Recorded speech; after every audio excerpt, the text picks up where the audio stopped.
तो hi hello बोलने का तो अब टाइम रहा नहीं, क्योंकि बहुत टाइम आगे निकल चुका है और मैंने अपना चैनल भी बहुत दिन बाद बनाया है। बहुत लेट से चैनल बना है, इसके लिए माफ़ी चाहूँगा।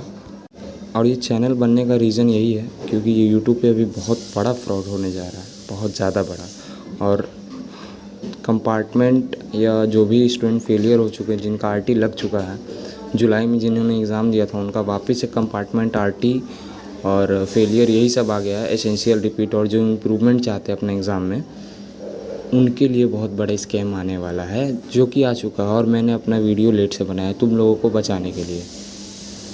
ये सब के बारे में बात आगे करते हैं, फ़िलहाल कुछ काम की बात करते हैं। हाँ तो देखो, अगर तुमने कंपार्ट दिया था जुलाई में, अगर तुम्हारा वापस से कंपार्ट लग चुका है और तुमने एसेंशियल रिपीट दिया था जुलाई में, तुम्हारा वापस से एसेंशियल रिपीट आ गया है या इम्प्रूवमेंट करवाना चाहते हो, मोस्टली का कंपार्ट लगा है मैं जान रहा हूँ, और अब सोच रहे हो कि अब आगे क्या करना है, अब क्या होगा आगे। चिंता मत करो, भगवान ने एक दरवाज़ा तुम्हारे लिए ऑलरेडी खोल रखा है, जो कि है वापस से तुमको सितंबर में 2025 फरवरी में तुमको वापस से अपना एग्ज़ाम कंडक्ट होगा सीबीएसई का, रेगुलर जैसे हर साल होता है। उसी में तुम्हें रेगुलर कैंडिडेट्स के साथ बैठ के एग्ज़ाम देना पड़ेगा। रेगुलर कैंडिडेट मतलब जैसे तुमने एग्ज़ाम दिया था अपना मेन एग्ज़ाम, वैसे ही तुमको भी उन्हीं के साथ जाके एग्ज़ाम देना है। स्कूल ड्रेस में नहीं जाना पड़ेगा, क्योंकि तुम अभी स्कूल के कैंडिडेट नहीं रहे, तुम अब हो गए प्राइवेट कैंडिडेट। प्राइवेट कैंडिडेट क्या होता है? प्राइवेट कैंडिडेट का मतलब होता है कि कोई भी बच्चा कंपार्टमेंट जिसका किसी भी रीज़न के कारण ओवरऑल रिज़ल्ट में पास नहीं लिखाया और कुछ लिखा गया है, और उसने उसके अकॉर्डिंगली वापस से एग्ज़ाम दिया और उसमें भी उसका नहीं निकल पाया, उसमें भी सेम चीज़ आ गई और कुछ आ गया, वो तुम बन जाते हो प्राइवेट कैंडिडेट। जो थर्ड अटेम्प्ट देता है अपने एग्ज़ाम का, फर्स्ट अटेम्प्ट मेन, दूसरा अटेम्प्ट जो दूसरा देते हो तुम जुलाई में, और तीसरा जो तुमको देना पड़ेगा, वही तीसरा एग्ज़ाम में तुम प्राइवेट कैंडिडेट हो जाते हो। सॉरी, बगल वाले स्कूल की घंटी बज रही है, लंच होने वाला है। अच्छा, तो थर्ड अटेम्प्ट में तुम दोगे प्राइवेट कैंडिडेट बन के, जिसमें तुमको स्कूल से कोई लेना देना नहीं है, अब तुमको स्कूल जाने की कोई ज़रूरत नहीं है। दूसरी चीज़, तुम्हारा रिज़ल्ट भी तुम्हारे घर पे आएगा, मार्कशीट भी तुम्हारे घर ही पे आएगी। और तीसरी चीज़ की, तुमको अपना फॉर्म ऑनलाइन फिल करना है सीबीएसई के रिगार्डिंग।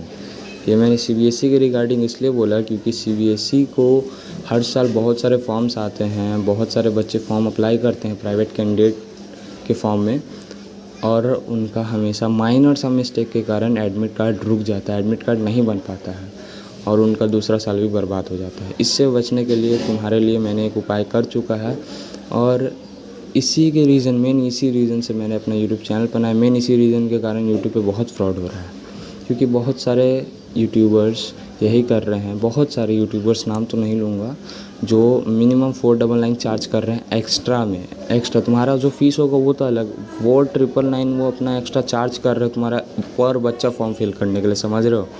वो बहुत बड़ा फ्रॉड तो नहीं कर सकते, उसको फ्रॉड नहीं हो रहा है, लेकिन वो एक मनमाना हो रहा है भाई, फ्रॉड नहीं हो रहा, फ्रॉड गलती से बोल गया, वो मनमानी फ़ीस ले रहे हैं वो।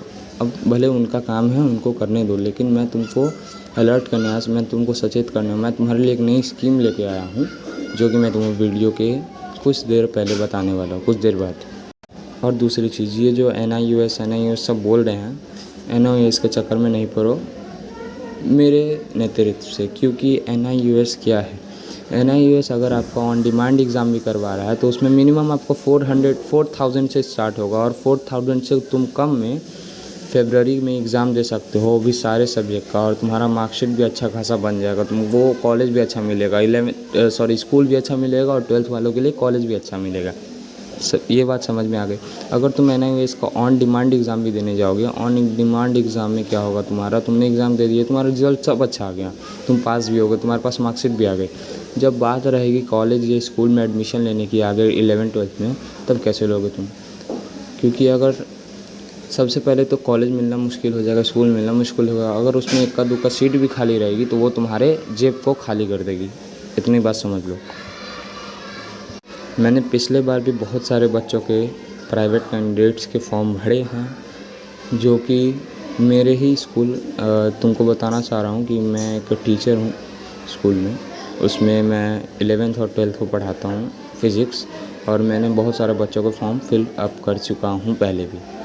और ये सब देखने के बाद मुझे आना पड़ रहा है कि कैसे बच्चों के साथ नाइंसाफ़ी हो रही है यूट्यूब पे। एक भाई है वो जिसका नाम है हर्षित भैया, हर्षित भाई की पढ़ाई इसी करके उनका कुछ चैनल है, वो एकदम एकदम ठीक चार्ज कर रहे हैं 199 सॉरी 200 वो उनका एकदम एग्जैक्ट ठीक प्राइस है, जो कि नाइंसाफ़ी नहीं हो रही है तुम्हारे साथ, वो नॉर्मल फ़ीस ले रहे हैं। और लेकिन मैं तुम्हारे लिए कुछ अलग स्कीम लेके आया हूँ, तुम जानोगे तो खुश हो जाओगे थोड़े से।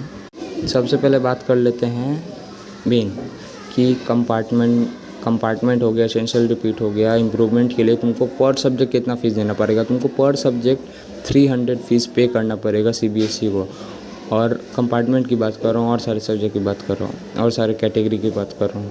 और तुम जब 300 रुपया पे करोगे, अगर कोई ऐसा पेपर है जिसके साथ प्रैक्टिकल भी होता है तुम्हारा स्कूल में, तो वो तुमको प्रैक्टिकल नहीं देना पड़ेगा, लेकिन उसका फ़ीस तुमको 150 देना पड़ेगा सीबीएसई को, जिसका मार्क्स तुम्हारे आगे कैरी फॉरवर्ड हो जाएगा वही एग्ज़ाम के साथ। अगर तुमने मैथ में तुम्हारा कंपार्ट लग गया तो मैथ का तुम्हारा नहीं लगेगा, मैथ का बस तुम्हारा 300 लगेगा। और मैं अपना ओपिनियन तुमको शेयर कर रहा हूँ कि अगर तुमको फॉर्म